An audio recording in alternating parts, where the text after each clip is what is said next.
All right, you guys have been looking at a live view of one of our meteor cams at New Mexico State University. That camera is part of a system that we use here at NASA's Marshall Space Flight Center in Huntsville, Alabama to look for meteors. My name is Alyssa Lee. I'm hosting this Perseids watch stream tonight. I am the social media lead for Marshall, and we are so excited to have you joining us. But I think it's time that we introduce a very special guest now. We're going to see if we can tune back into our meteor camera a little later on tonight when we get some more those clouds out of the way, basically. But joining us now is someone that the MEO here at Marshall have worked with for literally decades. Dr. Peter Brown from Western University in Canada. Bill, who is the lead of our Meteoroid Environment Office, has worked with Peter since he was a graduate student writing his dissertation, which was actually on two of the most famous meteor showers out there, the Perseids and the Leonids. So when it comes to meteor showers, he's as expert as it gets. NASA Marshall and Western University have had a formal partnership since the year 2000, and Peter has been a key part of that relationship. The university operates Seymour, the Canadian Meteor Orbit Radar, which has been running since the late 1990s. Seymour is one of the world's primary meteor radars, and our teams share data constantly. The university also operates a similar all-sky fireball network like the one we run at Marshall, and our partnership allows us to study meteors from multiple locations across North America. So, with all of that said, Peter, thank you so much for joining us tonight. To start things off, could you introduce yourself and tell our viewers a little bit more about your work and your long history studying the Perseids? Yeah, thanks. Good evening, Alyssa. I guess I should say good morning at this point. So I've been studying meteors for the better part of, I guess, almost 30 years, and my interest is in all things related to these small particles coming into the atmosphere. I did my PhD working actually on the Perseid meteor shower, trying to figure out where that material came from. I'm now a professor in physics and astronomy here at Western University and have a team of researchers who study meteors from very small things to very big things. And we do lots and lots of work trying to understand where they come from, how many there are, and generally, could they be a risk to spacecraft? And that's sort of where our work with NASA dovetails. Well, we are honored to have you on the stream. Not only are you incredibly respected for being a meteor scientist, but also a historian of sorts. Could you give us a little deep dive into the history of the Perseids? Yeah, the Perseids have a really rich history. We've been watching and seeing the Perseids for more than 2,000 years. Records go back at least that far. The Perseids were among the very first meteor showers in the early 19th century that were recognized as being annual showers, so showers that occur every year at about the same time. And they also have the unique distinction of being the very first meteor shower that was ever directly linked to a comet, in this case, comet, of course, Swift-Tuttle. And that was done in the mid-19th century when people were first seeing the Perseids from a couple of different locations, figuring out their paths in the atmosphere and their orbits. And they just happened to be doing that at about the time the Comet Swift-Tuttle, was found in 1862 by two amateur astronomers in the U.S., Lewis Swift and Horace Tuttle. And so the Perseids have become kind of the granddaddy of all meteor showers, both because of its rich history going back a long ways and the time of the year it occurs. August, everybody's outside, everybody gets to see this very spectacular meteor shower, as long as it's, of course, dark and clear, which we have mixed amounts of that tonight. Exactly.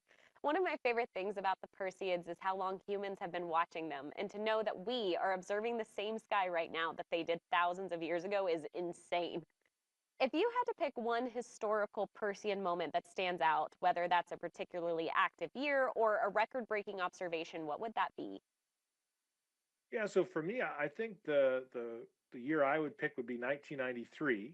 There was a really big enhancement of Perseids in 1993, largely associated with the comet that returned the year before in 1992. Comet Swift-Tuttle returned in 1992. And that shower, I was fortunate enough to be in the south of France, got to see the shower for myself. It was amazing. There were thousands of people all over the countryside, and you could hear hoops and hollers as these bright meteors were lighting up the sky. And you could imagine it's just like what people would have seen 1,000 or 2,000 years ago when the comet came would come by in the same way. So really an amazing view, and it was an incredible year to see so many of these and get so much data, understand how the meteors relate better to the comet. Wow, I love that.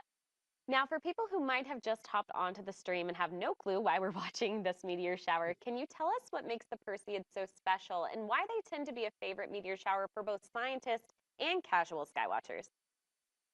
Yeah, so the Perseids are special on so many levels. So for everyday people going out looking at the meteors, uh, they occur at a perfect time of the year, mid-August. Everybody's outside. It's often quite warm. The meteors, the geometry is such that you can see them really well in the northern hemisphere. So it's great for North America and Europe. They're also important for scientists because Swift-Tuttle is one of the largest comets that goes close to the Earth. So it's a real chance for us to understand and see debris that's released from this comet and how it's evolved over time. And it's also important from a hazard perspective. There's a lot of these things hitting the upper atmosphere at very high speeds. Mhm. So if you don't have the atmosphere protecting you, you have to be a bit more concerned about that. And that's where sort of the satellite hazard angle comes in. So Perseids are special a whole bunch of different ways. Awesome. Well, that leads me to another question I had. We mentioned earlier your work studying the Leonids, and of course, you've studied many other meteor showers too. Since tonight is all about the Perseids meteor shower, is there anything visually distinct about the Perseids compared to those other meteor showers? Yeah, I mean, I think that the Perseids have a few distinctive characteristics. One is they tend to be pretty rich in bright meteors. We've been talking about that all Mhm. night. That's what the all sky cameras are all about.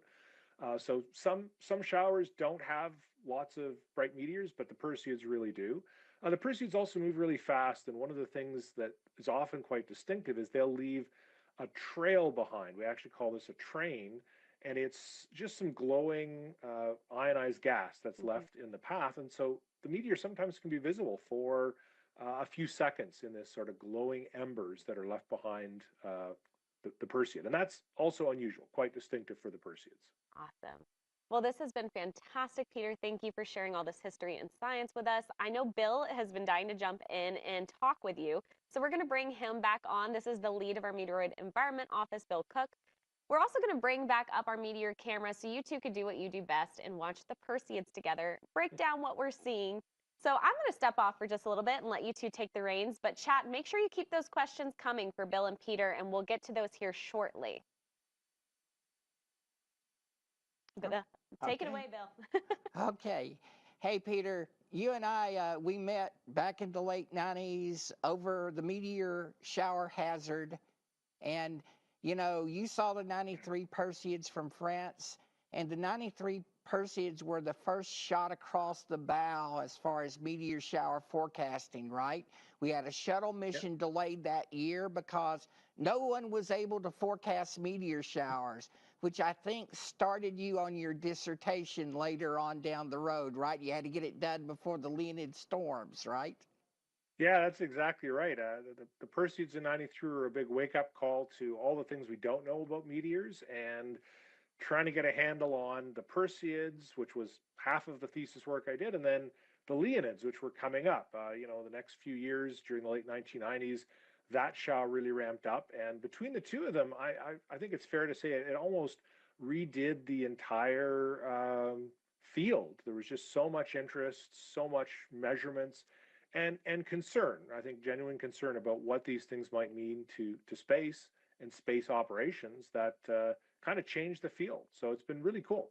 Yeah, and when you look at the effects of meteor shower on spacecraft in general, the risk is small compared to the ever-present sporadic background, right? We worry more about the Yeah, stuff that's always there than the Perseids or the Leonids or whatever. But the Perseids, I guess, they're the responsible for the most satellite anomalies and at least one case of potential satellite kill, right? absolutely. Yeah, and as you point out, there aren't huge numbers of them, but they come in very fast. And I know we've always puzzled about this together for years. Why are the Perseids apparently such a hazard to spacecraft? And of course, perhaps their speed something else going on, but it is a puzzle. But yeah, the Perseids. I don't want to say the Perseids are satellite killers because that's probably being a little overly dramatic. But they do seem to be associated with a lot of anomalies on satellites, and yeah, it remains a mystery. Yeah. And, tonight, you and I, unfortunately, I understand up in Western it's cloudy. We're cloudy here in Yeah. Huntsville. The clouds are breaking here, it looks like, looking at the camera feed. But if we want to look ahead to the future, you know, tonight's a normal Perseid shower, right? The activity levels we expect normal. What can we expect from the Perseid, say, over the next, say, 4 to 5 years? We have an outburst coming up, right?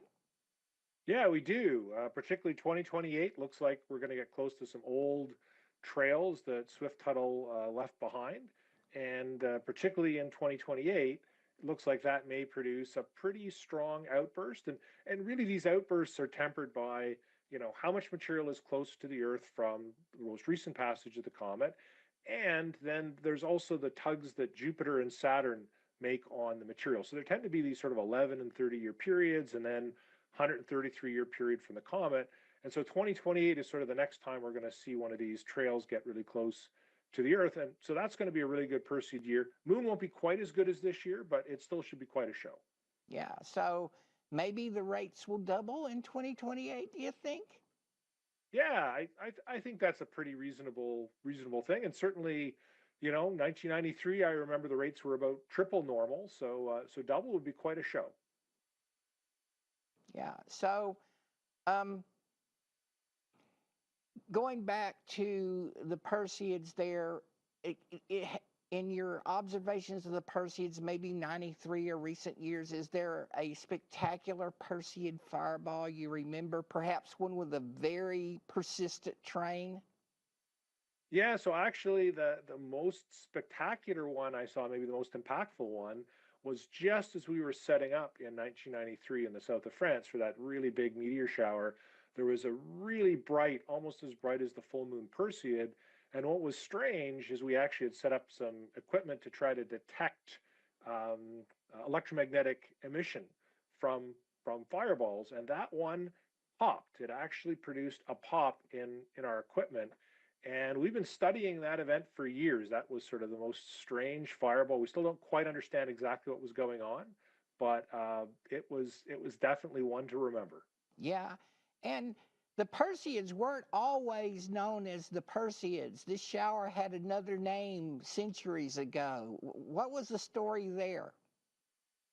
Yeah, so there's a sort of a tale that the Perseids happened at a time when there's a Christian saint, Lawrence, and Saint Lawrence was put to death about the time of the peak of the Perseids, about 2,000 years ago. So the story is that, in the 19th century in particular, people began referring to the Perseids as the tears of St. Lawrence. And it really wasn't until the 19th century that we recognized the Perseids sort of in their modern form.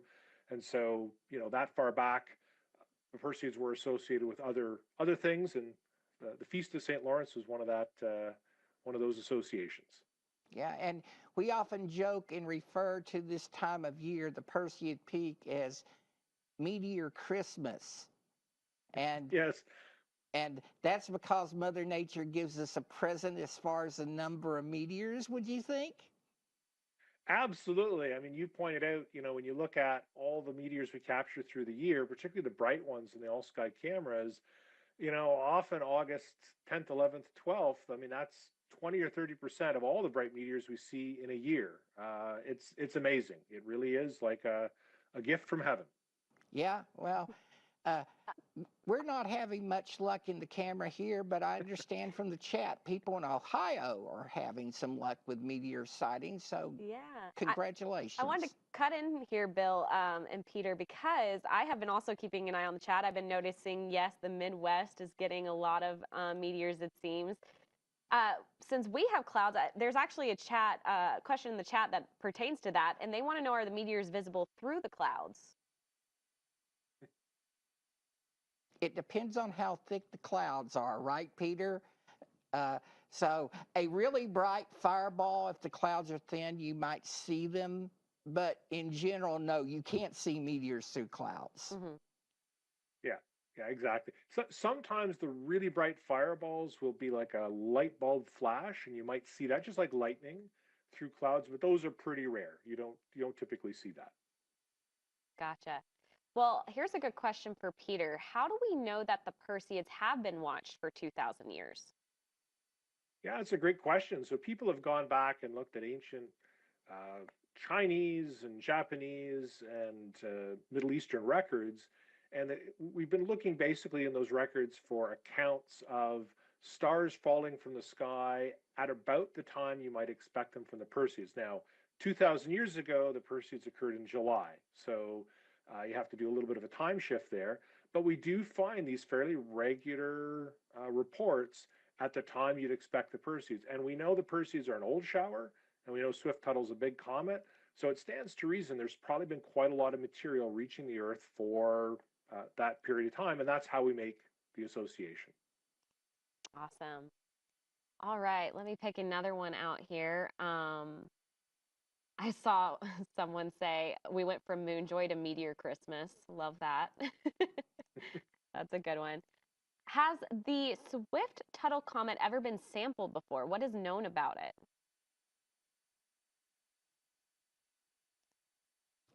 Well, Swift-Tuttle itself has not yet had a mission to it. There've only been a few comets that have had spacecraft missions that have sampled them. Wilt 2 had a sample return mission. I think, in fact, it's to date the only sample return mission from a comet.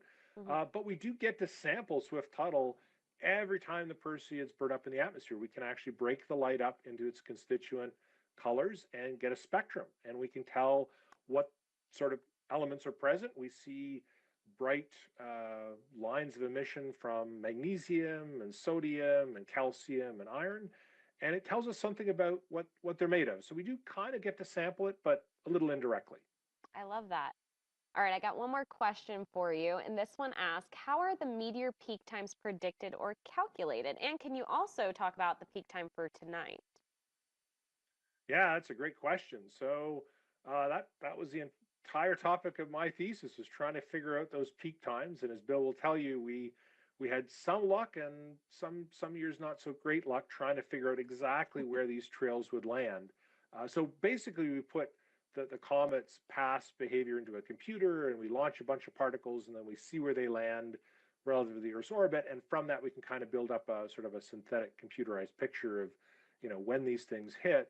Mhm. Tonight we're expecting the peak, just about now. I mean, we're getting very close to the peak time, and that peak that we predict now is based on sort of long-term measurements of kind of where it historically peaks. There's always little peaks that appear during the Perseids, and sometimes these larger outbursts. But we're not expecting an outburst tonight, but never say never. The modelers can always be surprised. Be optimistic, Peter. Come on. We're going to see tons Abs- of them. Absolutely. Even without outbursts, the Perseids are extraordinarily rich. So we'll definitely see lots. Just whether we'll see an outburst, at a strange time, Mhm. probably not this year. So probably tonight is the night for the peak. Perfect. Awesome. Well, one of our team members from the MEO has been behind the scenes watching the Meteor camera and has grabbed some imagery for us that we can see now while we're answering some questions. So I want to pull those up now. Those are awesome. Bill and Peter, could you talk about these playbacks? Yeah, these are from our cameras in Florida. The one you're seeing now is from the University of Central Florida campus. And Amazing. you're seeing Perseids captured by that camera again earlier tonight. So they're lucky in Florida. They're having better weather than we are. And these are meteors from earlier tonight. Those look awesome. Yep, some nice ones. And some aircraft, of course. Yeah. I've started to learn how to spot the aircraft in there. This is great footage. I love seeing it. Well, these have been some incredible questions from the chat and playbacks from Danielle on our team, but we do want to let Peter enjoy these Perseids himself.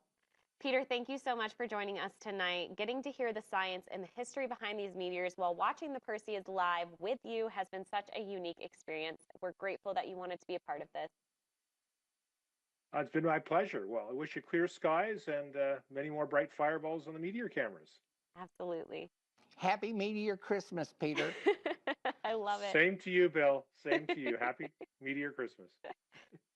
All right, if you're just joining us, welcome. We are watching the Perseids live on one of our meteor cameras right here at NASA's Marshall Space Flight Center in Huntsville, Alabama, with the lead of our Meteoroid Environment Office, Bill Cook.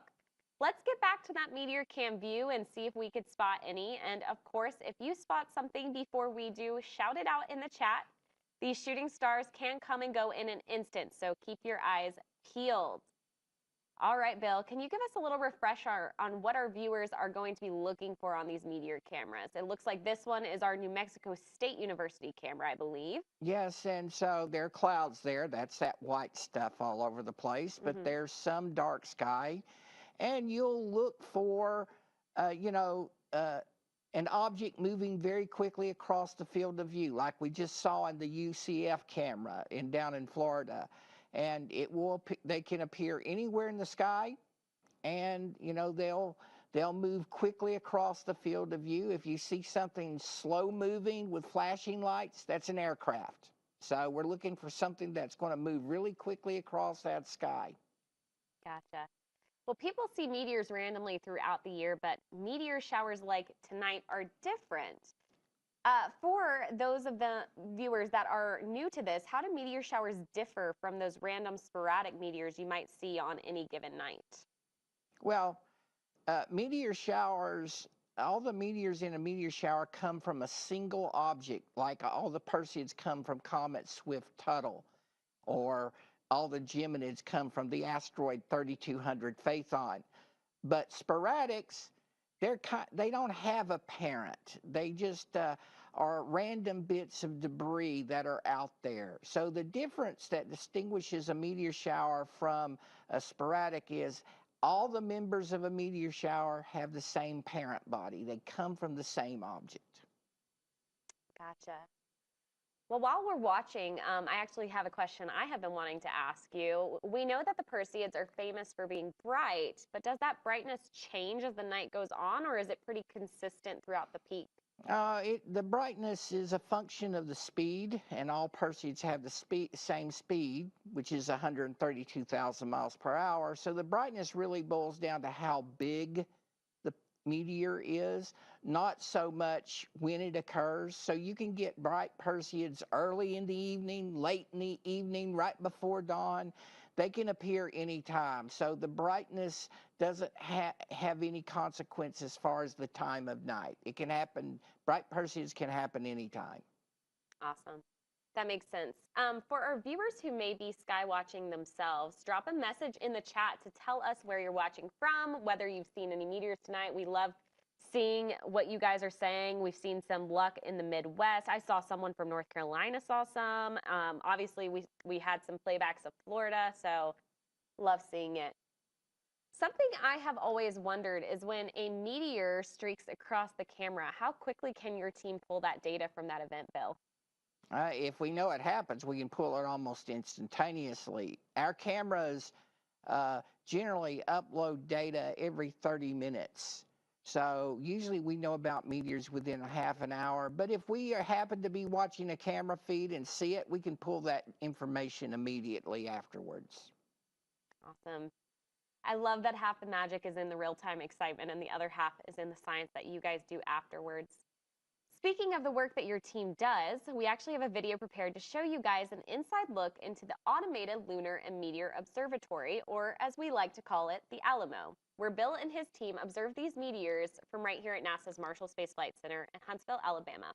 So let's watch that now. For 20 years, a stargazing outpost at NASA's Marshall Space Flight Center in Huntsville, Alabama, has been quietly scanning the sky. This is the Automated Lunar and Meteor Observatory, better known as the Alamo. What began in 2006 as a new outpost for lunar impact monitoring has grown into one of NASA's most consistent sources of information about meteors, meteoroids, and the dynamic environment beyond Earth. The observatory saw its first light in March of 2006 and has spent 2 decades supporting NASA's Meteoroid Environment Office. These observations help researchers better understand the hazards spacecraft and astronauts may encounter beyond Earth's atmosphere. The Alamo includes 2 domes, a 15-meter observation tower with roll-off roof, and an operations center. Every part of this facility is built for precision. Automated systems that scan the moon for tiny flashes, sensitive cameras that capture meteors streaking through Earth's atmosphere, and an operations center where experts can review each burst of light. In the last 2 decades, the observatory has recorded hundreds of lunar impacts, including flashes bright enough to reveal newly formed craters. Each detection helps scientists better understand the risks spacecraft and future astronauts may face as they venture beyond low Earth orbit. The Alamo facility also helped launch networks of all-sky cameras that track fireballs across the United States, and more recently joined a global network of instruments collecting meteor data around the world. These observations allow researchers to map meteoroid paths, identify their origins, and refine models that protect NASA missions.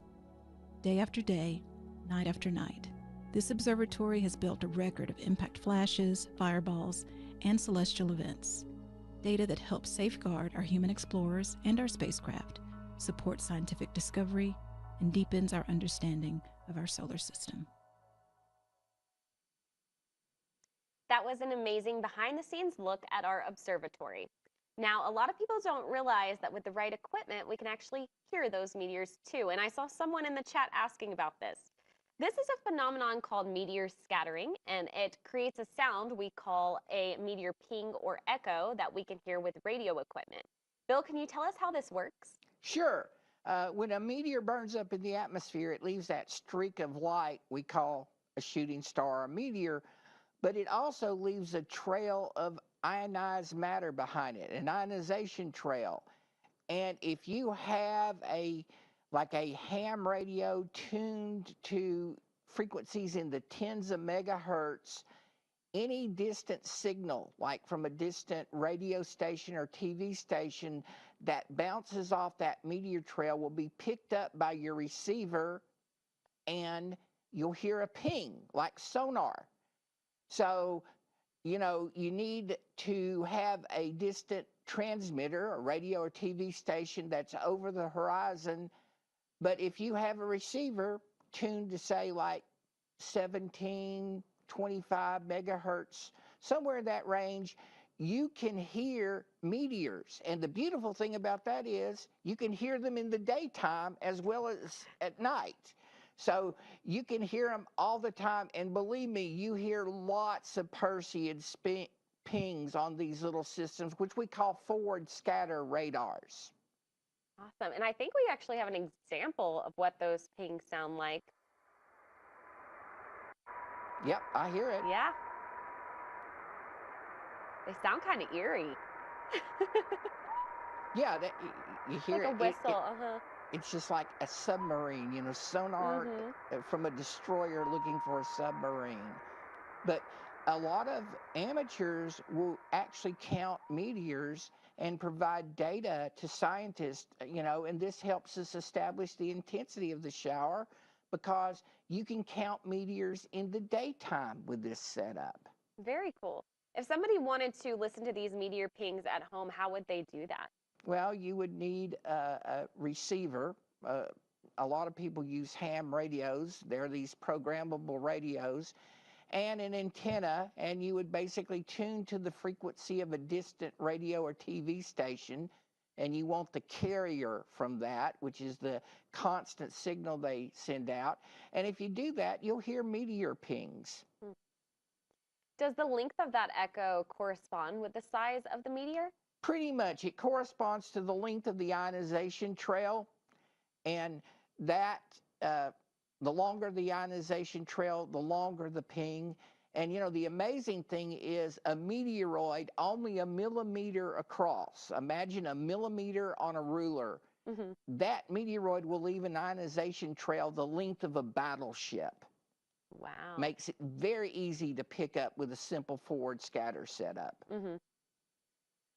Well, I want to grab one or two more questions from the chat while we're continuing to look at this meteor cam from New Mexico State University that we're watching. Here is a good one from Layla1376B5U. Hope I got that right.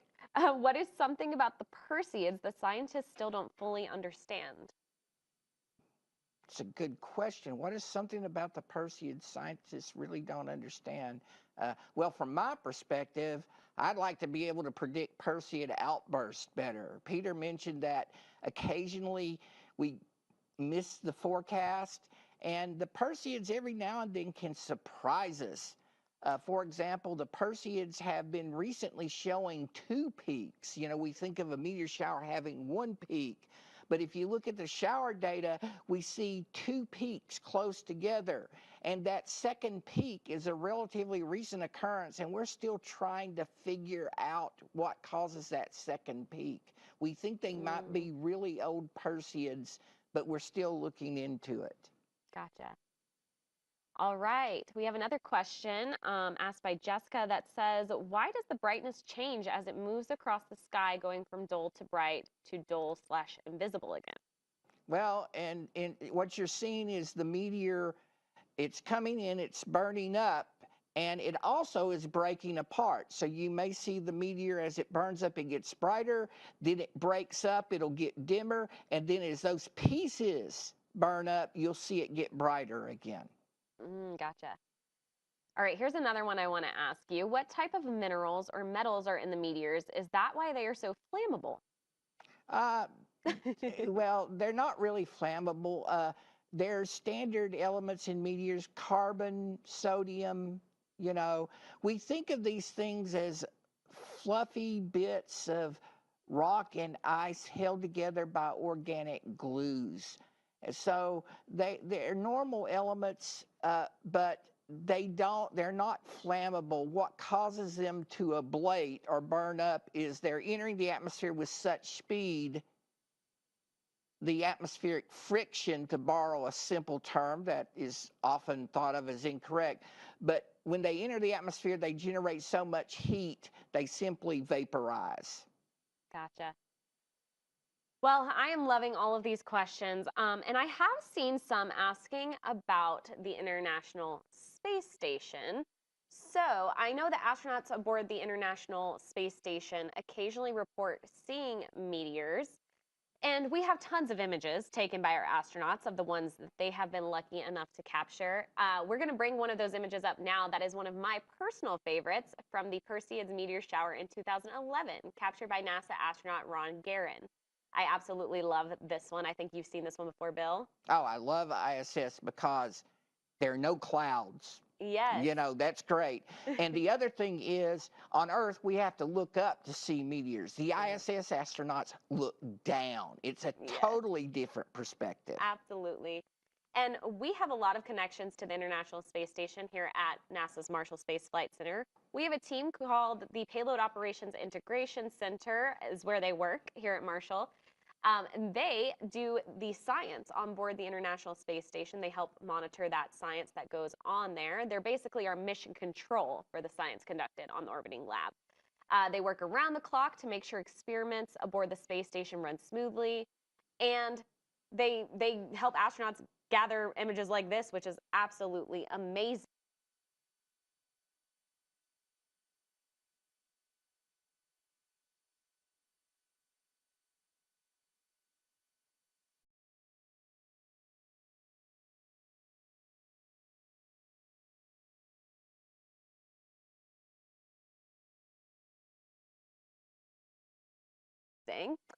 The space station is orbiting 250 miles above Earth, which gives them this stunning perspective.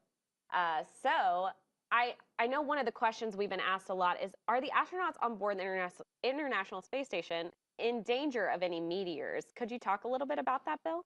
Sure. So ISS, you know, again, it's outside the atmosphere, so there's no ablation. The meteoroids can strike ISS directly. And meteoroids do strike ISS, as well as little pieces of orbital debris. However, ISS has armor. you know, because it carries humans and they got to live there for months upon months. We have armored ISS. It is the tank of low Earth orbit, and it has Absolutely. shields to protect it. And I think we have some of those shields here. Yes, we do. We have a prototype. If you look on the left on the screen there, you'll see ISS prototype armor. So on the very left there, yes, there's the armor. So at the far left, you have a plate, an aluminum plate at the very far left, and that is the bumper shield that breaks the meteoroid or piece of orbital debris up. So the meteoroid or piece of orbital debris will strike that plate, and it'll be broken up into like a shotgun blast. And then in between those plates, you have Nextel Kevlar, like in bulletproof vest, that will stop that shotgun blast or most of it. And then the back plate, that's the pressure wall. That's beyond, that's where the astronauts live. So you don't want any holes in that back plate. And this one, when we tested it, the Nextel Kevlar in the front plate broke the test projectile up, but it still was powerful enough to get through the Nextel Kevlar and put that bump on the back. It dinged the back plate. So, you know, this is prototype station armor. It was, you know, this was one of the first gun test articles, and the actual station armor is even better than this. Station armor can stop a 1-inch meteoroid moving at like 70,000 miles per hour. So again, space station is the tank of low Earth orbit. So we don't worry about the astronauts much during meteor showers because of that. We have this wonderful armor on space station. Awesome. And those meteorites that we have right there, are those about the size of what could be making those holes? Yes, maybe a little bit smaller, but yes, those meteorites are about the right size to make the holes. Now, what you have on the right is just a single metal plate, and it's why we don't use monolithic plates to protect against meteoroids, because there's no bumper shield, there's no Nextel Kevlar, and the meteoroid or the piece of orbital debris just blasts big holes in it when it hits. So metal plates, not so good for shielding. Thank you for explaining that, Bill. That makes a lot of sense. I'm glad to know that our astronauts are safe when they're in spacecraft and aboard the International Space Station. For right now, let's get back to focusing on that sky. We're going to look back at our meteor camera and see if we can start picking up something, see if those clouds are starting to move. We're getting closer to that peak. I believe that's a plane we're seeing there. Yes, the sky is getting clearer. Well, that's Nice. good. I don't see any lightning anymore. That's great. Awesome. Well, I'd love to make this full screen so that you guys can really focus on the sky. Please let us know if you spot anything. Put it in the chat. We don't want to miss a single meteor. We're going to leave this full screen for a little bit, and we'll be back with you in just a second.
That was some great sky watching from all of you. I was keeping an eye on the chat to see what you guys were spotting, and I'm seeing a lot of great questions in there as well.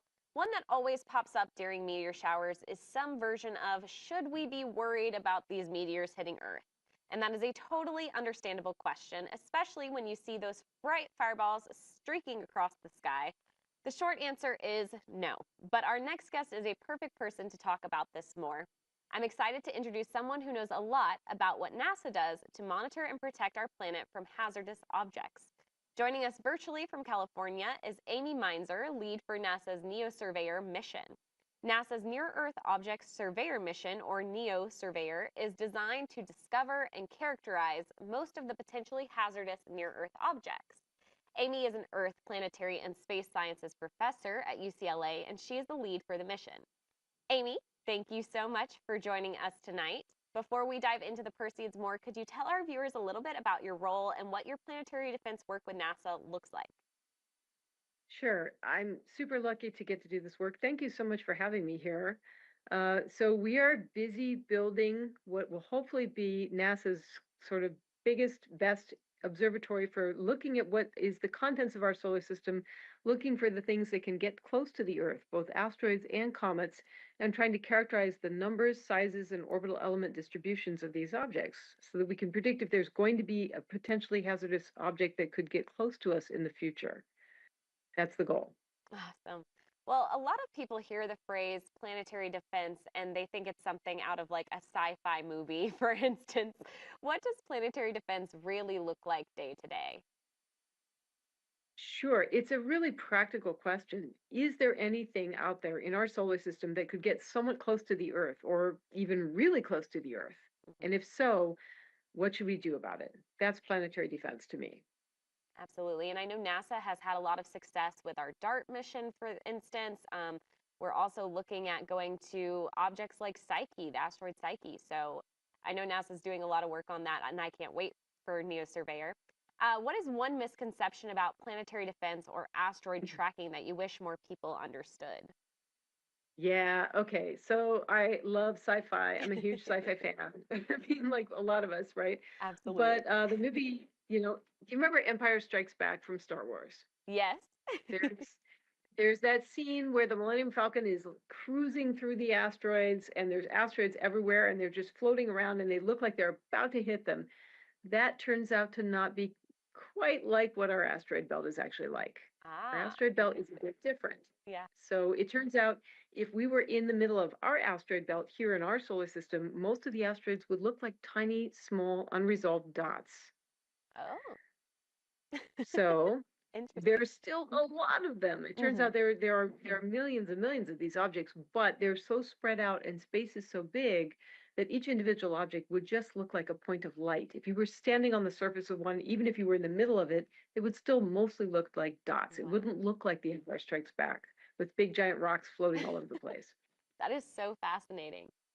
Well, I want to take a step back and talk about the NEO Surveyor mission a little bit more. What is the latest update on that mission? Yeah, so we are deep in the middle of building the project right now. So what we're trying to do is we're trying to build a space telescope that will be very sensitive to the asteroids and comets that can get closest to the Earth. In other words, we want to look for the things that really do have the potential to get close. And if they are going to get close, we want to be able to spot them when they're far away from the Earth, Hmm. really far away, so that we can predict where they will go. And if there's any chance of a close impact, we want to be able to pick it up and spot it and say, okay, we want to actually spend special attention on these particular objects so that we can really follow their orbits, if that makes sense. It does, absolutely. The mission sounds so exciting, and I cannot wait to see it in action. But I don't want to steal any more questions from our viewers. So if you do have questions for Amy, make sure to drop those in the chat. We'll ask her here shortly. In the meantime, I would like to bring Bill back in. Bill's team is the one who studies those tiny particles burning up in our atmosphere, and Amy works with the teams tracking the much larger objects further out in space. So between the two of them, we've basically got the whole solar system covered tonight. I'm going to let Bill and Amy take over for a bit while we keep watching our meteor camera. We're going to cut between the Huntsville, Alabama camera and that New Mexico State camera. So Bill and Amy, I'd love to hear from the two of you about how your worlds overlap, how meteors, meteor showers, near Earth objects all fit into NASA's bigger effort to understand and monitor our cosmic neighborhood. So, Bill, take it away. Yeah, so Amy, you study asteroids, or what I like to call the rocks of doom. I study the flotsam and jetsam of the solar system, the small stuff. But um, we tend to put things in categories as humans, like as I mentioned earlier in the broadcast, a meteoroid is something smaller than a meteor. An asteroid is something larger than a meter in diameter. But Mother Nature is not into our categories so much, So we have a smooth continuum between asteroid and comet. So often when I deal with asteroid people, I have to be mindful of that transition. So what are your thoughts on our classifications? Are we making it too simplistic in a lot of ways?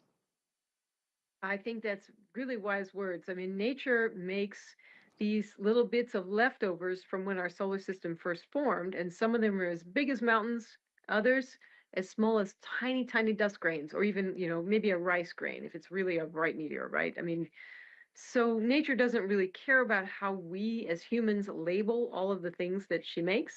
And if you happen to be a bit of a larger piece, maybe we'd call you an asteroid. But if you're a really tiny piece, we might call you a meteor. And if you happen to land in the Earth's atmosphere and then make it all the way to the ground, we'd call you a meteorite. But it's the same thing at its core, right? I mean, these are fundamentally the same objects. It's just how do we as humans classify them based on the phenomena of what has happened to them as they encounter the Earth. How do you feel about that? I think that's very true. What interests me, I guess, is that even when it comes between asteroids and comets, we think of asteroids and comets being fairly distinct, but we have things called active asteroids that look comet-like, and we have dead comets that look asteroid-like. So it can get really confusing trying to figure out what's what and putting it in our nice, neat little boxes. I feel that so much. I feel like that's the essence of it. Probably a while ago, we used to think, okay, there were these objects called asteroids that occupy certain orbits, and then these completely separate objects that are comets, and ne'er the two shall encounter, ne'er the two between. But it turns out now, I think it's safe to say there is a spectrum between comets and asteroids, where asteroids would be things that are more rocky or metallic dominated, and the comets being things that have more volatiles, to use the term, ices, basically, kind of the dirty snowballs of the solar system. But there's everything in between. We've got things that are called active asteroids, as you mentioned, that look like they are normal asteroids from their orbital perspective, and yet they sprout tails like a comet. So that's really strange. And on the flip side, you have things that look completely asteroidal, meaning no sign whatsoever of cometary activity, but they have orbits that look like comets. So I feel like, to me, that means the solar system is a much more complicated place with a more kind of a graduated continuum of objects that range from the rocky asteroidal material to the more volatile rich stuff that we would call comets. And there's sort of everything in between. I don't know. How do you feel? What do you think about that? Yeah, Mother Nature is just not very respectful of our categories. It would be nice if she was, but she's not. So it can get a bit confusing, certainly. Um, you are, leading Neo Surveyor, and Neo Surveyor is in part, arose in part because NASA has a requirement from Congress, right, to save us from rocks of doom. So, what is Neo Surveyor going to help us with as far as our congressional mandate for NASA? What is it designed to look for?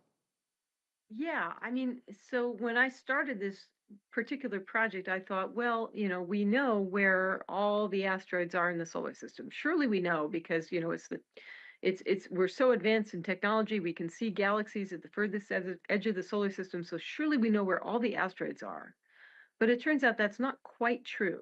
We know where a lot of the very largest asteroids are, and we know where Some of the smaller asteroids are, but we actually don't know where the majority of them are. And that turns out to be a mandate from Congress because I think at some point Congress recognized that it's in the public interest for us to just know what's out there. So the objective of this project is to fill out our understanding of the asteroids that are large enough to cause what I would call severe regional damage to the Earth, and make sure that we know where they are, what their orbits are like, can we track them into the future, and basically have secured them so that we know where these objects are likely to go and if they have any particular chance of having a close encounter with the Earth. That's the primary objective of the project. And how big an asteroid can cause reasonable regional damage on the Earth? Because, we had Chelyabinsk back in 2013. It was a 20-meter diameter asteroid, and it created a 500 kiloton explosion right above Chelyabinsk, Russia. So how big an asteroid causes regional, I keep wanting to say reasonable, but regional damage? Yeah, I mean, of course, it's a little bit of an estimate, admittedly, but we know from the Chelyabinsk object that at 20 meters, this is an object that broke a lot of windows, but that was kind of all that happened. So we know from Meteor Crater in Arizona, which we think was created by something that was about 50 meters across, that now you produce a crater, and a fairly large one. We know that's sort of the lower bound of what we really need to worry about. I would say, based on a lot of studies that have been done, about 100 plus meters, 100 to 200 meters is sort of the range where it's not a good day if that happens. We would really like to know where the majority of those objects are, and we want to be sure that they have no chance of impacting the Earth in the next century. And if I recall correctly, those studies basically showed that uh, if a 100-meter asteroid enters the atmosphere, it would still be broken up by the atmosphere, provided it was stony. So you would only have pieces hitting the ground. It would not survive to the ground intact. Is that correct? Yeah, so basically we know from Chelyabinsk that that object at 20 meters was largely reduced to rubble. In other words, tiny pieces. The largest fragment was, I want to say, about the size of if I put my arms in a circle. That's about the biggest fragment that made it from the 20-meter Chelyabinsk object. That was recovered by divers who went into a lake and were able to pull up the largest piece. So we know that's about the biggest piece that would survive if something is 20 meters across. If it's about 100 meters or say 200 meters across, we know that a lot of it could make it to the ground intact. And that's something that we just don't want to happen. In other words, we want that to we want to have the opportunity to push such an object aside so that it does not impact the Earth. That's the objective. And uh, when you think about all the asteroids you know of, is there any one of them that keeps you awake at night that you would like to know more about?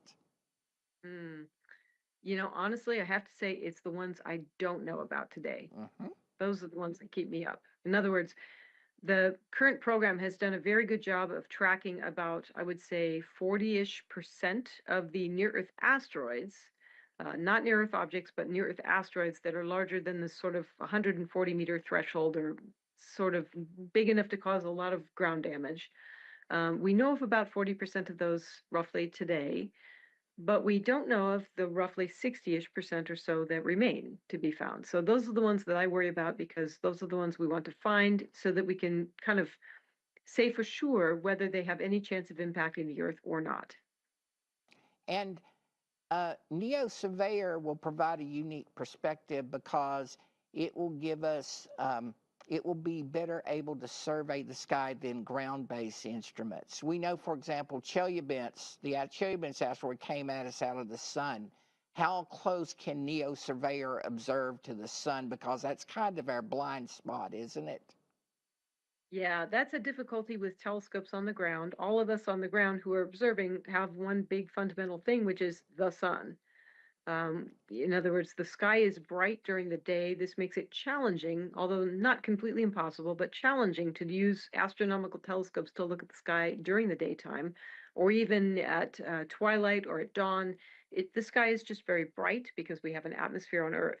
So the idea with Neo Surveyor is to get away from the Earth get off of the Earth to be in space, so there's no atmosphere to basically have to contend with, we intend to be able to rotate the telescope to look as close to about 45 degrees from the sun.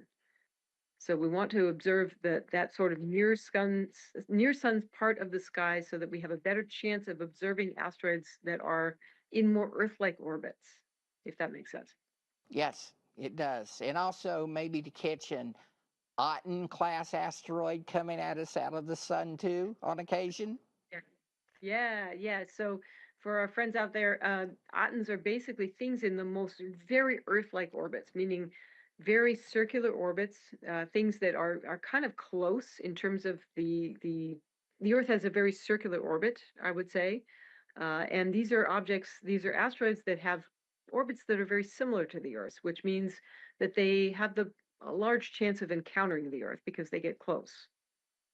So these are the objects we particularly want to pay attention to, and we would like to understand how many there are and what their trajectories look like. Yeah. And when you say get away from the Earth, Neo Surveyor, what sort of orbit will it be in? Will it be going out to the Lagrange points, or will it be hanging out in low Earth orbit? Where will it go? Yeah, we want to get just away from the Earth, but not too far. And there's a couple of reasons for that. We want to be in the L1 Earth-Sun Lagrange point, which is just inside the orbit of the moon. So we go toward the sun's direction, but not that far. We'll be a few times the distance of the Earth to the moon away, but we'll just sort of hang out there. And there's a couple of reasons for that. One, we do want to get away from the Earth because we are going to be using a telescope that senses the heat emitted by the asteroids. So we won't be looking for the light that is reflected off of them, but instead we will be looking for the very faint heat that they give off because they are warmed up by the sun. Because of this, we do want to be away a little bit from the Earth because the Earth itself is warm. So we want to be outside the kind of regime where the warmth of the Earth dominates our seeing. So we want to get into the cold dark of space. And it turns out a few times the lunar distance from the Earth is a good place because it's a little bit further away. It's a cooler environment.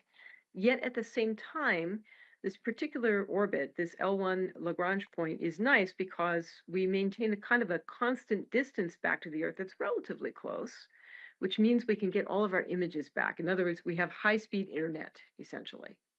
That's important. Okay. All right, Bill, I'm going to cut in here because I have seen a lot of good questions in the chat that I want to ask you guys. Before I get to that, though, I wanted to mention that a lot of folks are saying that they're seeing clouds, but we do have some people in Ohio, Michigan, and Texas I've seen that are seeing some meteors tonight, so that's really exciting. We were just looking at our camera here in Huntsville, Alabama. Our clouds are gone for the most part, so that's awesome. I'm hoping we'll get back to that soon so that we can spot some Perseids. But before we do, I want to get into some questions real quick. This one's a good one, I think, for Amy to answer, and also Bill. But what size is needed for a meteorite to remain in the atmosphere long enough to eventually crash to Earth? That's from Ethan Leroy 948. Boy, that's a great question. I mean, Bill, you'll answer this too, I expect, but Chelyabinsk taught us a lot, I would say, in the sense that we know that object was about 20 meters across, so, a house sized roughly. And that did make it to the ground, but mostly in pieces. And again, the largest sized fragment that came from that object was about maybe, if you put your arms in a circle, something like that. So we know something that's 20 meters across is going to be mostly broken up by the atmosphere, though not completely. Bill, your thoughts about that? Yeah. So a lot of the meteorite droppers, and we've observed a few this year, especially back in March. It seemed like the sky was falling back in March of this year. They tend to be between 1 and 5 meters in diameter, so smaller than Chelyabinsk. But they don't produce a lot of meteorites on the ground, right? Chelyabinsk was, like you say, 20 meters across. There was a big meteorite field, a strewn field, and there were lots of meteorites. The smaller rocks, they drop meteorites, but there are not many of them. And so, you can get meteorites from 1 meter size asteroids, but you're not going to get a lot on the ground. It makes it challenging to find them. Hmm. Awesome. Well, I have another question here. The Perseids have come from Comet Swift-Tuttle. So Haley is asking, where is this comet from? Did it break off of something? Mm. Boy, that's a great one. What do you think, Bill? Well, Did it come from something else? well, Swift-Tuttle, it's got a big orbit. Maybe it was a long period comet, maybe even a Kuiper Belt object before it got perturbed into its current orbit, right? It takes 133 years to go around the sun. I do know it's a NEO, a near-Earth object, so, it kind of is something we keep an eye on. It's not going to hit Earth for many centuries, if not millennia. But, it may have been in the Kuiper Belt. It may have even been an Oort cloud comet before it was perturbed into an existing orbit. I can tell you, Yeah, though, that Jupiter messes with its orbit a fair amount. So, that's for sure. And it's a large comet, it's 26 kilometers across, which is a very large object. In fact, I believe this would be quite a bit bigger than the thing that made the dinosaurs extinct, the yeah, Chicxulub object. yeah. This is a big comet. This thing is large.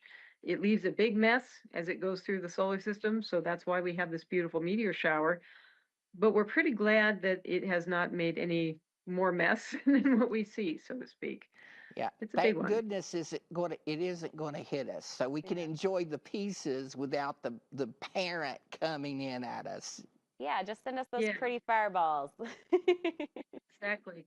Well, it is interesting how something comes from the Oort cloud into the inner parts of the solar system. In other words, this object has a 133-year orbital period, which is a kind of of an interesting intermediate length between the Oort cloud objects, which have, hundreds of millions to billions of years orbital periods, to things that are like our asteroids that orbit, every few years. So this is an object, I would say, in transition. Well, on an astronomical timescale, which could mean millions of years. What do you think, Bill? Yeah, it's a nice transition object. Um, I was around in '93 when it showed up in the inner solar system. It's one of those things you may get a chance to see it once in a human lifetime, of course, but it's nothing like, say Comet Hale-Bopp, where it was seen back when the cavemen were on the Earth, right? It comes around and Yeah. often enough to remind us it's here. Yeah, I guess what its next approach, very close approach to Earth, is due 2130 or something like that, I think. Yeah, around So 2123, but yeah, somewhere in that vicinity. Again, Jupiter changes the orbital period, so it's you got to pay attention to the dynamics there. Well, I have yeah. another question. This is also from Haley, but I have to ask it. It's so good. Do scientists ever wish on shooting stars? Oh, absolutely. All the time. I love that, Bill. What about you? Only on Meteor Christmas. Meteor Christmas. Yeah. Amy, we were talking to Peter earlier, and we said Moonjoy is the new Moonjoy is now Meteor Christmas. I love it. I Yeah. love it. Well, Gotta have some traditions. absolutely. One of our team members from the MEO has been behind the scenes watching the meteor cameras that we have across our All Sky network. We've obviously been looking at live views from Huntsville, Alabama camera, but we have grabbed some imagery from some of our other cameras. I want to pull a few of those up now so we can show you guys. Oh, there Yeah, you go. these are quick. Yeah, these are Perseids, and they're from that's from the camera in Tennessee, Tullahoma, and that's from a camera in North Carolina, and this is from a camera in North Georgia. These are all meteors tonight, and by their speeds, they're all Perseids. Mm.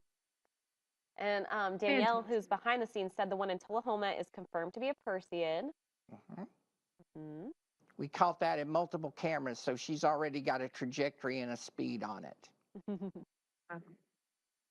Awesome. Chat Bill, is how big do you reckon these are? Would you say? These are about magnitude -1, -2, so they're probably you know, a few millimeters in diameter. Wow.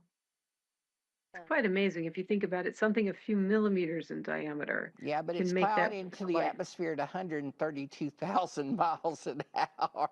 Well, the chat is sending a lot I of love it. hearts. If you guys are excited for Meteor Christmas, you should drop like a Christmas tree emoji in the chat. Let us know. This is what Meteor Christmas is all about. I'm loving it, loving the excitement. Everybody's sending hearts. So, Amy, while we're watching this, I got a question. You're building Neo Surveyor. I'm assuming you build in the usual safeguards to protect it from these little bits of flotsam and jetsam. Oh, you know it. So we actually call it MMOD, and this basically, of course, is NASA speak for we have to worry about, getting hit by the thing we're sort of looking for, which is meteors. So we do have to actually worry about meteoroid protection because even in the deep space environment, so in other words, just outside the orbit of the Earth, but basically just beyond the lunar environment, beyond the orbit of the moon, we do still have to worry about little bits of debris. So for that, we actually analyze the environment. We predict how often we think impacts from small debris objects could occur. And then we try to deliberately harden parts of the spacecraft to act as shields, essentially, so that we don't get punctured by a small piece of flotsam and jetsam here from the solar system.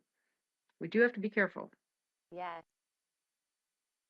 Well, Bill, while we have you and Amy still here, can you talk a little bit more about the rate per hour that we're going to be seeing as we get closer to the peak tonight here in Huntsville? Yeah, here in Huntsville, if it's clear at 4 a.m., you should see at most 20 meteors per hour, given the sky brightness here. And Amy, you're in Los Angeles. Yes, that's right. So if Amy went outside her door and did some meteor watching, she might see 2 Perseids per hour because the sky is that bright in Los Angeles. Location is everything when you observe a meteor shower. Absolutely. That's for sure. What about in those really nice areas, those dark sky areas? What could people expect to see there? Yeah, I think there's one up in Virginia, and I just ran a calculation, and those people should maybe at 4 a.m. see about 50 Perseids per hour, almost Wow, one a minute. that's amazing. Wow. Yeah, Amy, you need to find a dark sky. I'm telling you, Los Angeles is not the best place. Well, I don't want to keep our guest up too long. Amy, thank you so much for staying up late with us tonight and for walking us through how NASA finds and tracks asteroids and comets. Your insights into NASA's upcoming planetary defense flight missions were incredibly helpful and, judging by the chat, definitely appreciated. Oh, you're most welcome. And Bill, happy meteoroid hunting. Yeah, well, thank you, and good luck with Neo Surveyor. I'm looking forward to seeing the launch. Thank you. We will get there. It'll be good. Awesome. Thanks, Amy. Now that we've talked about how NASA tracks objects that could impact Earth, let's shift gears and talk about how NASA tracks space rocks that impact the moon. Because the moon doesn't have an atmosphere like Earth, its surface gets hit by meteoroids all the time.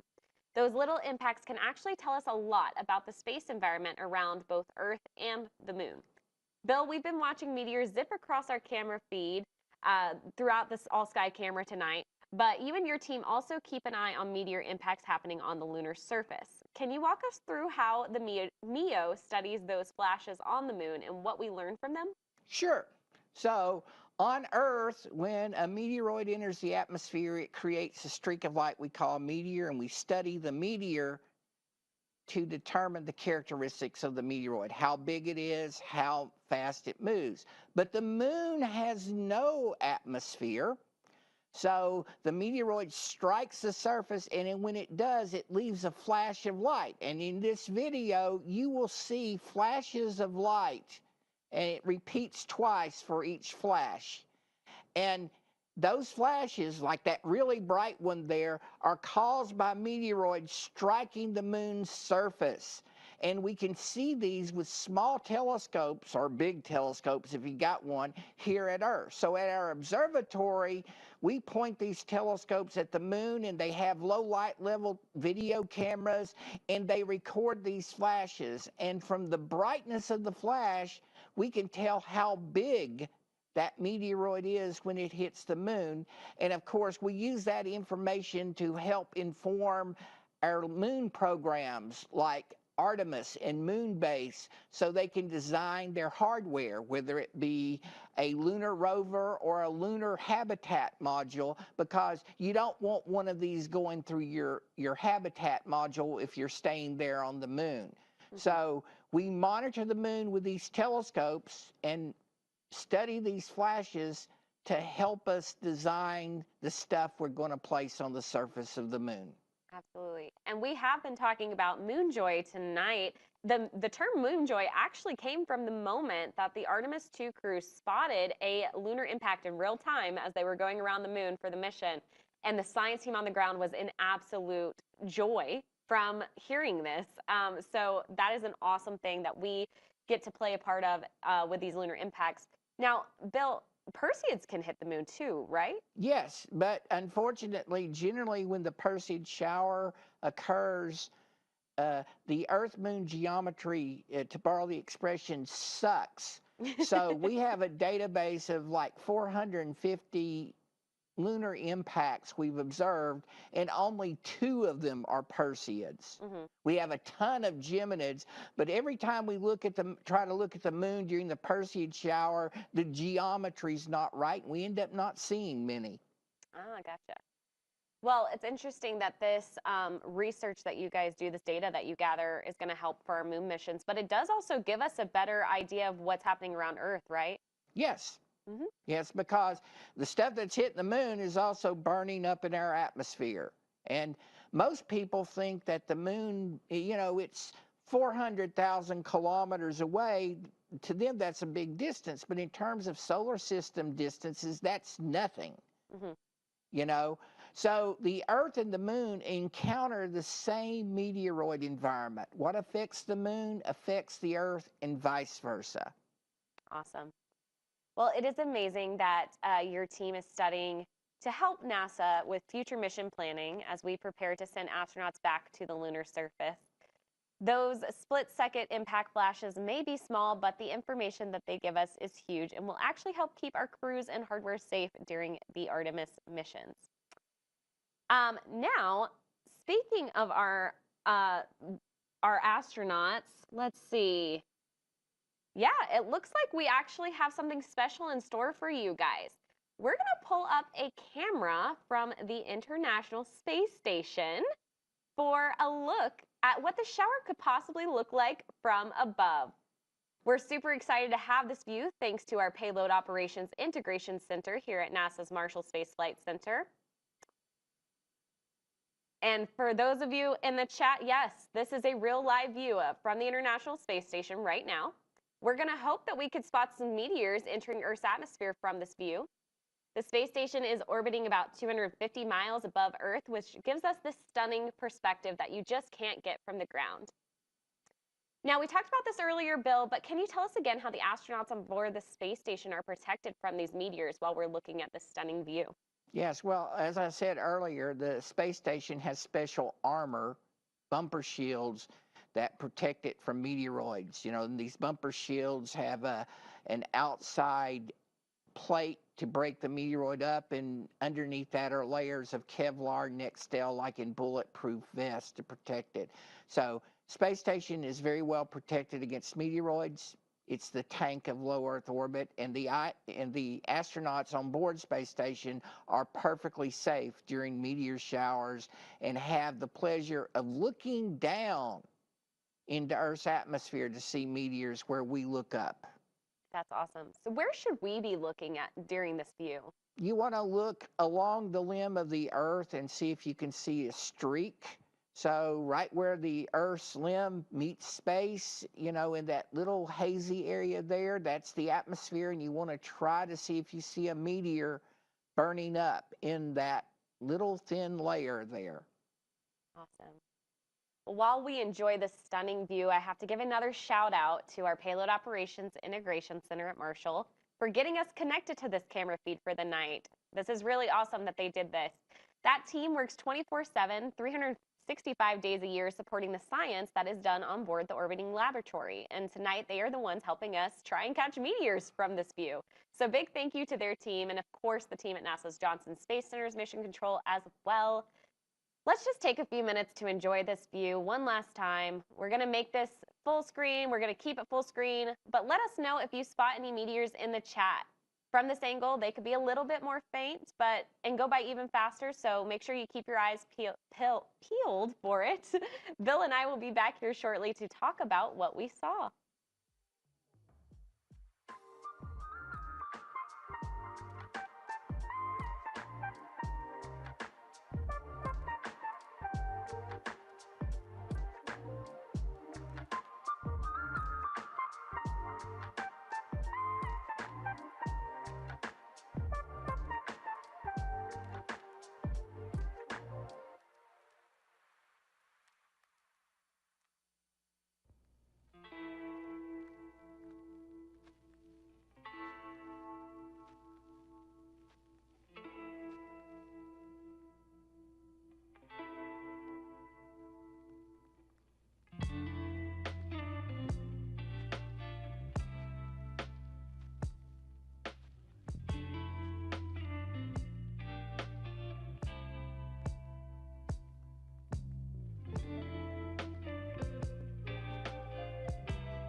Awesome. We had a short little view from the ISS before it went into a loss of signal, which is when it orbits around the Earth and we lose communication with it, which is totally normal. But what a great view that was for a split second that we got it. Thank you again to our team here at NASA's Marshall Space Flight Center that helped us get that view. Speaking of right here at NASA's Marshall Space Flight Center, we have been watching our meteor camera here in Huntsville, Alabama at our observatory for a little bit. And I am excited to announce that we got a really good meteor that we're showing now from our meteor camera. Oh, that's a That beautiful. is a nice one. Yeah, that's a beautiful Perseid. Oh, wow. Would that be considered a fireball, Bill? Yes, that is right enough to be a fireball. On the low end of a fireball, but it's a fireball. That is amazing. Do we know about what time we got that one? I don't know. Yeah, it's down there at the bottom. So that occurred at 12:49 a.m. Huntsville time. Absolutely, just a few minutes ago. Huh? Yeah, so about 12 minutes ago. Wow, that's amazing. Oh, that's a beautiful one. If you are just joining us, we are watching for Perseids on our meteor camera in Huntsville, and we got this beautiful one here that we captured. Thank you to our team who is behind the scenes watching that meteor camera for us while we are talking to guests, and we watched the ISS cam for a little bit, but we have a team behind the scenes that has been gathering these awesome things for us. So I'm loving seeing your excitement in the chat for this. Loving also seeing where you guys are seeing meteors from. I know that we've gotten a few from Texas. A lot of people are seeing clouds tonight, which is really unfortunate, but I'm glad that our clouds here in Huntsville have moved away so that we could capture that one. All right, with that being said, let's jump back into a live view of our meteor camera here. And again, if you are just joining us, welcome. We're having a watch party for the Perseids Meteor shower from NASA's Marshall Space Flight Center in Huntsville, Alabama. We've got a quick refresher actually prepared for you. This is a perfect Perseids 101 to give you a bite-sized breakdown of the topic of tonight's show. So I want to play that for just a little bit for those newcomers.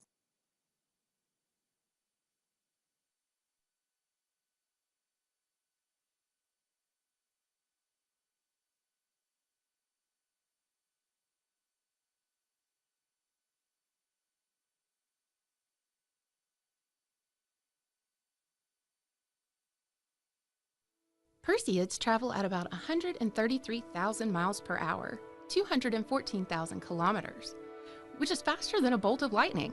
Here are 10 more fast facts about the Perseids. Perseids are one of the oldest observed meteor showers, with records of them dating back 2,000 years ago. The Perseids are debris left over from the comet Swift-Tuttle, which the Earth travels through once a year. Swift-Tuttle is more than 15 miles wide. At their peak, the Perseids can produce up to 50 meteors per hour under dark, clear skies. The shower is called the Perseids because from a skywatcher's perspective, the meteors appear to radiate from the constellation Perseus.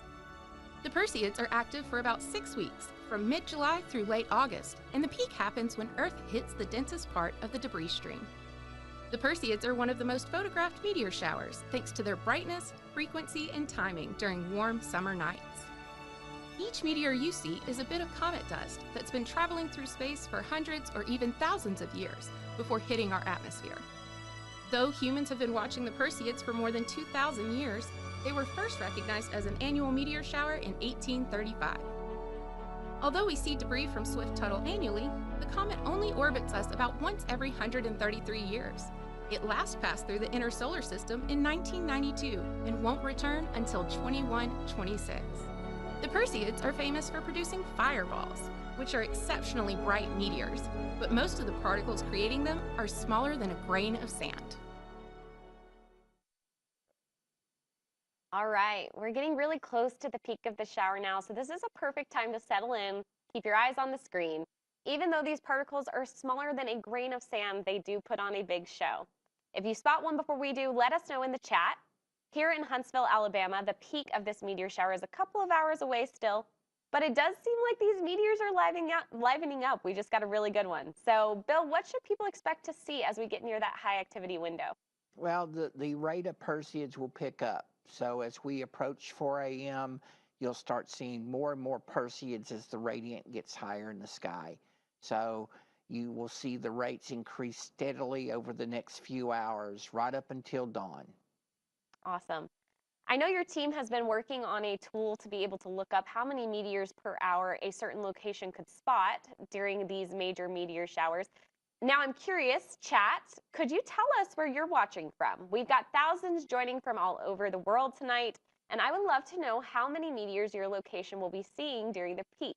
So if you live in the US, put your zip code in the chat and we'll look up as a few of those and see how many meteors you could spot. We're going to grab those in just a second. We're going to give you time to put them in the chat. While we're waiting for those, I want to ask you a few questions, Bill. We do have a good question here about the Alamo camera, actually, which is what we're looking at right now. How does the Alamo camera distinguish between meteors, birds, satellites, and other objects like planes? Oh, that's a very good question. Well, aircraft, for example, blink. Meteors don't blink. So our software is trained to look at things like blinking lights. Birds seldom travel in a straight line, so we can eliminate those. satellites don't move as fast as meteors, so we look at how fast the object travels across the sky, and we basically can eliminate satellites because they move slower than meteors. So our software has special conditions that have to be met for it to say this is a meteor, and it rejects other things. Amazing. That's good information. All right, we have a lot of zip codes coming in. So, Bill, are you ready to take a few? I am ready to take a few. Okay, I'm going to pull one here from Amber Vix is at 72156. 72156. And according to the tool, 72156 at 4 a.m., Amber should be able to see 50 Perseids per hour if she's in Ooh. in a really dark place with a good clear sky. Oh my goodness. That's amazing. Amber, you better go out and take some pictures and put them on social media. That's all I got to say. All right, we have Stubby Gator 72543 said it's going crazy here. So I'd love to know how many meteors they're getting. 72543. Stubby should see at 4 a.m. a maximum rate of about 40 Perseids per hour, so pretty good compared to here in Huntsville. So if he's got a good dark sky and a clear view of it, about 40 meteors per hour at 4 a.m. Perfect. All right, let's take a couple more. Wendy is at 97862.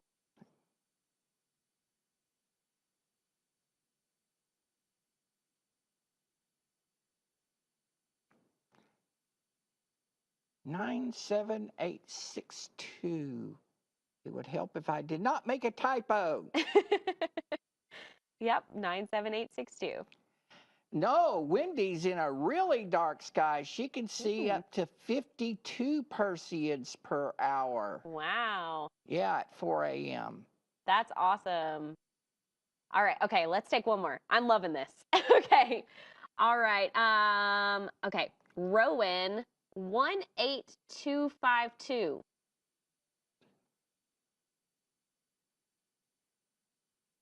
Rowan should be able to see about 42 Perseids per hour at 4 a.m. this morning. Wow, y'all are seeing some good ones. They're in good skies. They are. All right, we've seen a lot of people at Sky Meadow State Park. I've seen this a lot. So Lauren has put in 20144, which I believe is the state park. I would love to know how many they're seeing. 20144. At 4 a.m., they will see 50 Perseids per hour. Okay, perfect. As many as Amber. All right. That was a fun little activity. I love that. This is such a cool tool for us to use. So thanks, Bill, for looking those up. As we get closer to the end of our show, I'd love to take a few more viewer questions. So make sure to put those in the chat. While we wait for those questions to come in, I do have a more personal one for you, Bill. What has been your favorite part of tonight? Oh, that's a good question. I like talking to Peter and Amy. Uh-huh. It's always nice to talk to colleagues, and it's always fun to ask them questions. Mm-hmm. So I like that part. I always enjoy the ISS feeds. Yeah. Viewing Earth from space never gets boring. I agree. And to me, I always look at that and I'm like, will I see a meteor? Will I see a meteor? Mm-hmm. You know, so the ISS feed is probably my favorite view because I don't get to see that very often. That's true. I loved it. It was a stunning view. But that's a beautiful answer, Bill. I will say I personally am really enjoying the shared experience we're all having right now. I know watching meteor showers alone and in silence is magical, but watching them with all of you, Bill, our viewers, our guests, it's just been an entirely different experience. It's fun. It's thrilling. I have learned so much from all of you. There's still more I think we can learn, though. So I'm going to grab a few more questions as we celebrate our Meteor Christmas here. All right. I've seen so many good ones. I might fire around you, Bill. Okay? All right. Ethan Leroy 948 asked, is this event rare? If so, how rare? Also, is it possible for it to happen several times a year? And finally, how do you manage to predict all of it? Okay, so is it rare? No, meteor showers are not rare. The Perseids, for example, occur every year at this time. There's an even stronger shower, the Geminid meteor shower in December that happens, in mid-December of each year. And there are other meteor showers, so they're not rare. And the second part of the question was? The second part was, is it possible for them to happen several times a year? Which Yes, meteor showers happen very time. You get fewer meteor showers the first 3 months of the year, but starting in April with the Lyrids, activity picks up and it goes to January, and then it kind of peters out between January and April. And then finally, how do you manage to predict it all? Well, we have, like Peter Brown said, we put comets in orbits around the sun in computers, and we sling particles off of them, and we basically track those particles and see how many strike Earth, and that's how we generate our meteor shower forecast. So we've known how to do it since 1899. We just had to wait for computers to come along, and it wasn't until the mid-1990s that computers got fast enough for us to be able to predict meteor showers. All right, I have another question for you from Rising Sun with a Z.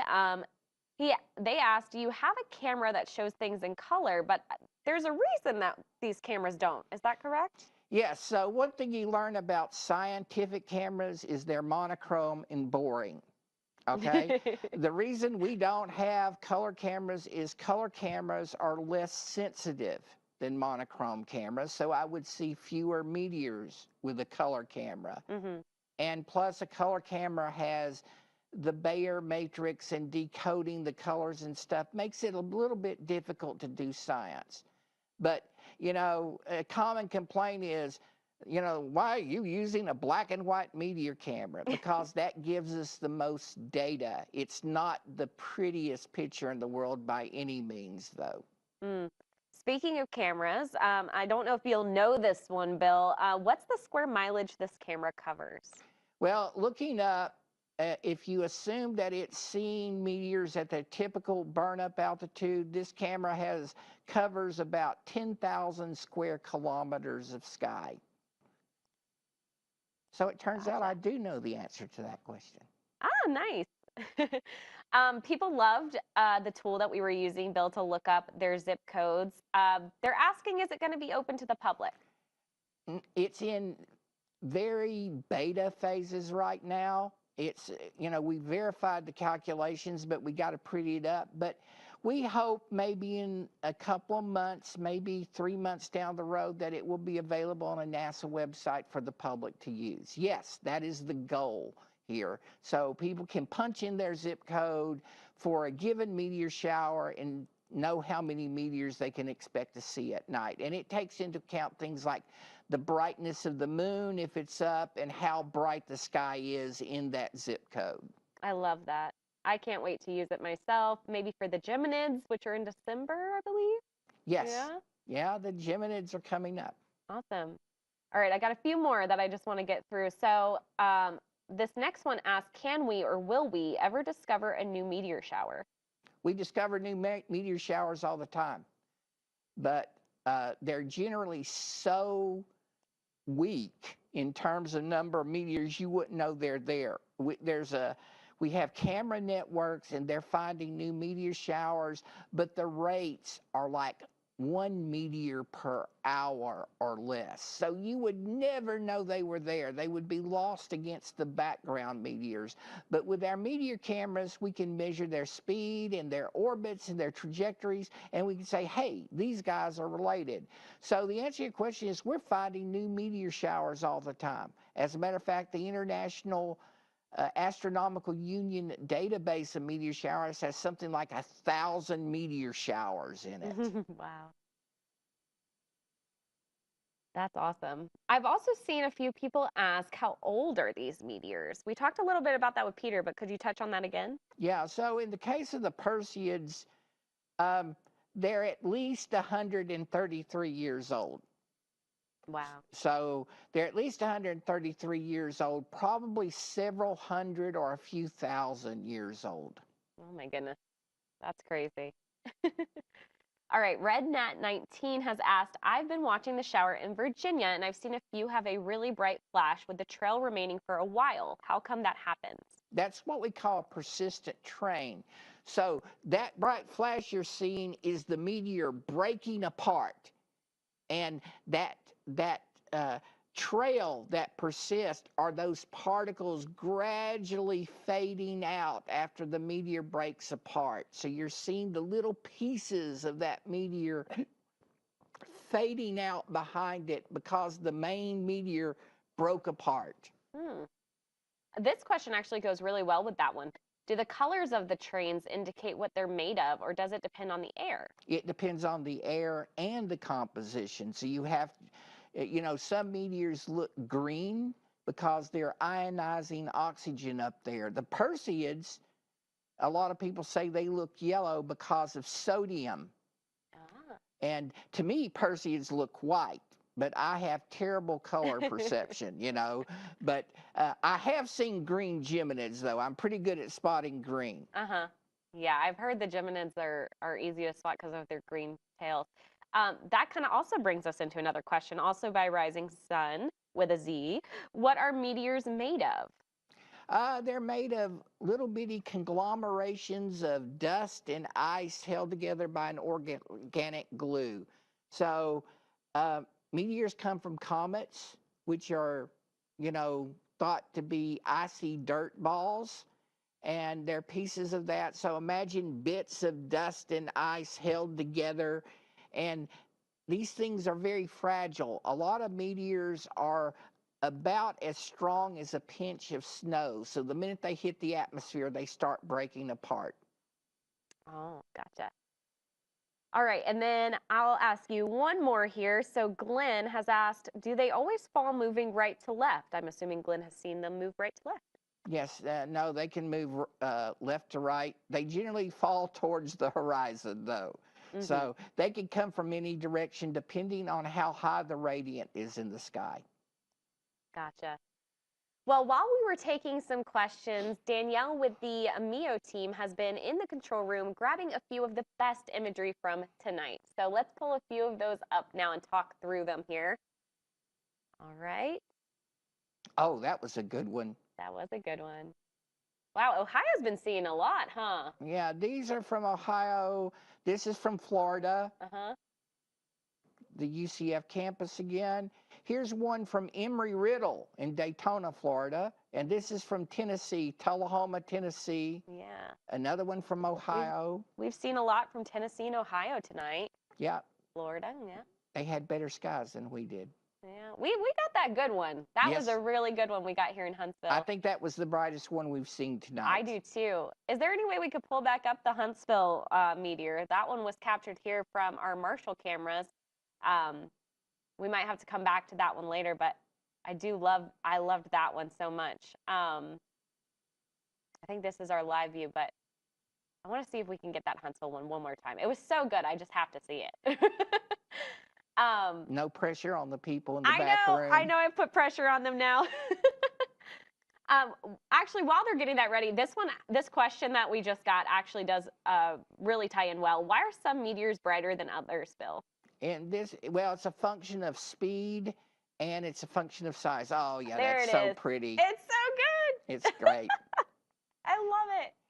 So the faster a meteor moves, the brighter it is. Also, the bigger a meteor is, the brighter it is. That makes sense. So since the Perseids move at the same speed, if you see a faint Perseid compared to a brighter Perseid, the fainter Perseid is smaller than the brighter Perseid. Now, gotcha. A Geminid and a Perseid of the same brightness, the Geminid would have to be bigger because Geminids move slower than Perseids do. So to produce a meteor as bright as a Perseid, a Geminid has to be bigger than the Perseid. Awesome. Well, those were some beautiful shots, Danielle. Thank you for grabbing those for us. Now, before we wrap up, Bill, were there any moments from tonight that really stood out to you? Well, the ISS feed, Yeah, that was the one. And, I like that fireball very much. I did too. I'm going I to be think looking at its orbit and trajectory and its light curve and all sorts of nerdy things tomorrow. awesome. I cannot wait. It looks like your team's going to have a lot of fun studying that one for sure. Yes. Well, I want to say the chat has just been lighting up with Christmas trees and hearts and, really celebrating this meteor Christmas that we're having. But tonight is coming to an end. It has been an incredible night, and we unfortunately are going to have to say goodbye. So we've watched the sky from Huntsville, Alabama, right here at NASA's Marshall Space Flight Center. We've watched it from the International Space Station. We've answered your questions, and we have had some truly awesome conversations about the Perseids, meteors, lunar impacts, planetary defense, the whole cosmic neighborhood. Before we wrap up, I want to take a moment to thank our Perseids tour guide for the night, Bill Cook, lead of NASA's Meteoroid Environment Office here at Marshall. Bill, thank you so much for staying up late with us, sharing your expertise, and walking us through everything from fireballs to lunar impact flashes. Thank you, Alyssa. It was fun being here. A good way to spend Meteor Christmas, right? Absolutely. Chat, let's show Bill some love. If you have learned something new tonight, or if you just enjoyed his commentary, drop your favorite space emoji in the chat so he could see it before we sign off. Bill, you're getting a lot of love in the chat. I'm seeing so many good nights and hearts and, oh my goodness, a lot of thanks are coming in. I'm seeing everybody put where they're from. Thank you. Good night. I love it. All right, now we may be concluding our YouTube stream here, but for many of you, the peak of the Perseids is still coming up, so please go outside if you can and watch for meteors yourself. Bill, do you have any final tips for viewers that may be heading outside after this? Yes. Find the darkest sky you can. Take in as much sky as you can. Look straight up. And don't look at the cell phone. It ruins your night vision. Perfectly said. Even though the peak is happening right now, the Perseids will be visible through August 24th. So if you end up seeing something spectacular, feel free to share it on social media. We love seeing your sky watching moments. And seriously, thank you again, Bill. We're going to let you get some well-earned rest now. Thank you. Now, to everyone watching at home, whether you have been with us for the full show or you've just recently hopped on, thank you. You've made this a truly fun and interactive night. Every question, every sighting you shouted out, every emoji that you sent, it all made this feel like we were truly watching the skies together. On behalf of NASA and Marshall's Meteor Environment Office, our International Space Station support team, all of our guests tonight, and of course our amazing team behind the scenes, thank you for spending your night with us. If you want to keep up with future skywatching events, check out NASA's Watch the Skies blog to learn more. I'm Alyssa Lee. Thank you for having me as your host. Have a wonderful night or morning for most of you. Happy sky watching, and we'll see you next time. Good night, everybody.